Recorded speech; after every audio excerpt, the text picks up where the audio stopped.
Ama kwa hakika elimu ya watu wazima haina mwisho.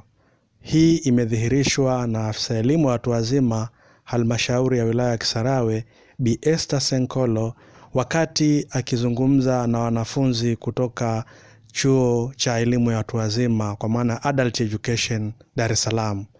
Wanafunzi hawa walifanya ziara ya kimasomo katika kituo chetu cha Mzenga CLC.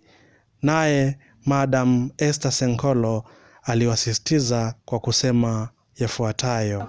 Unaendelea, kozi ni nyingi, program ni nyingi, mikutano ni mingi inafanyikia hapa. Yaani kukiwa na issue ya mambo ya mazingira, kituo kiko wazi, na sisi elimu yoyote inayotolewa lazima warekodi. Sisi ile ni elimu ya watu wazima imeshapita hivyo. Kuna bodaboda wanafundishwa hapa mpaka wanapata wanafundishwa mambo ya usalama, wanapata leseni zao humu.